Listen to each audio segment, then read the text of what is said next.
remember when the Clawville Chronicle was a really high-quality newspaper? Hello there gorgeous gamers, and welcome back to Pure Play TV for another video review. And this time we've got Chicken Police Paint It Red for PS4, Xbox One, PC and Switch. The version we're testing is the PS4 version, and a code was provided by the publisher.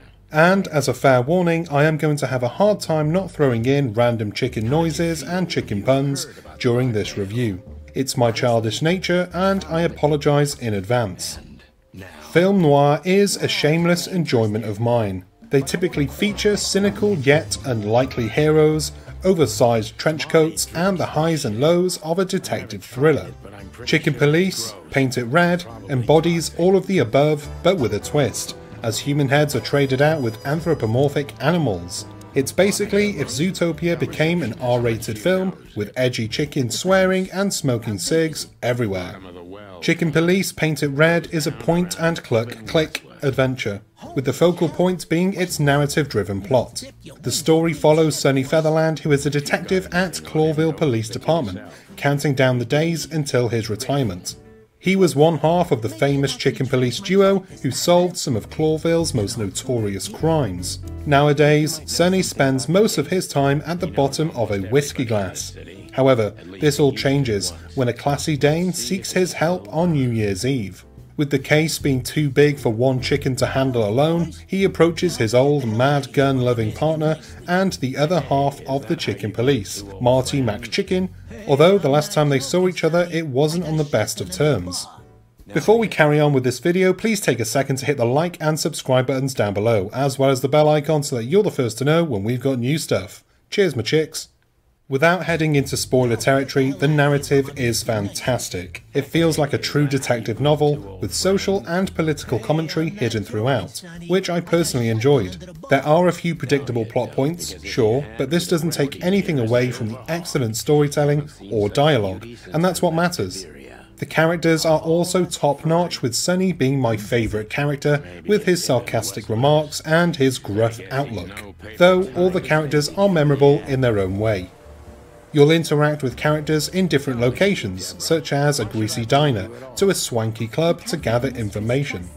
You can approach and interact with characters in these locations using the point-and-click mechanic to start a conversation with them. The types of animals you encounter range from a mob boss rat, a chief of police bloodhound, and a very lovely, soulful, singing pussycat.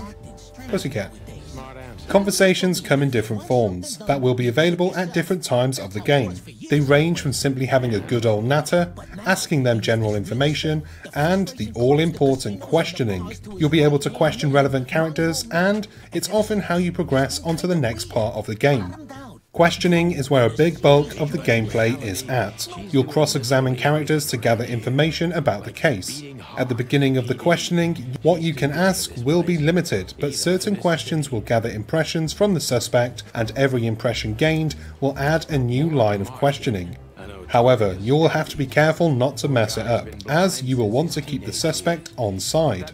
Your success is displayed by a detective meter. You can ultimately fail the questioning if your detective skills are not up to scratch. This may sound easy, but surprisingly, different characters will react unpredictably to some lines of questioning, and buttering them up will not always get the best results. So, don't be a chicken when it comes to what questions you ask. At the end of every questioning, your detective efforts will be ranked out of 5 stars. I'll admit, I didn't get a perfect score on every questioning, and I could very much see myself replaying the game to get that perfect chicken run. Throughout the game, you'll be able to go to new locations, or go back to previous locations for a limited time only. If you want to see everything that the game has to offer, you'll want to venture back to the limited scenes in between tackling the main storyline, as there will be more characters to have a chat with alongside collectible goodies to gather. There's also the occasional minigame, such as dusting off your gun at the shooting range. If you keep to the main storyline, you can finish the game in a reasonable few hours. However, if you really want to get the most from the experience, I would recommend going to all the side locations as well. The more I played, the more I was pulled into the plot and the mystery. Visually, the game is outstanding, with its distinctive black and white filter throughout that exemplifies the classic noir backdrop. The game utilises both 2D and 3D illustrations to give a vintage cinematic tone to the whole experience. This, overall, ironically, gives a very realistic approach to the design of the characters and the world. Personally, I really appreciated the gritty atmosphere, with the contrast of using animals interacting with one another to create a light-hearted tone. And this is all accompanied by spot-on voice acting, which sounds true to the characters. Honestly, I think if the voice acting had fallen short, it would have ruined the entire experience. Luckily, this is not the case, and in fact, it's perhaps some of the best voice acting I've heard in an indie game for a long while. The jazz soundtrack really helped set the mood for a lot of the events too. I really wasn't sure what to expect when I started playing Chicken Police Painted Red, but now I want Chicken Noir to be its own genre. This unique detective experience lets you enter a bizarre yet mesmerising world where the coffee is cold and the crimes are even colder. I often found myself clicking on everything I could as I wanted to soak up all that the game had to offer. Some may find the pace of the game slow with its point and click gameplay, but if you can look past that, then you're in store for a clucking good time. And that's the end of this clucking review. I hope you enjoyed it, I hope you got something out of this and it helped you in some way. If it did, please do hit the like and subscribe buttons down below, and don't forget the bell icon too, so you're the first to know whenever we've got new stuff for you to watch. I've been Chris, you've been good mother cluckers, and I'll see you on the next one. Until then, bye-bye!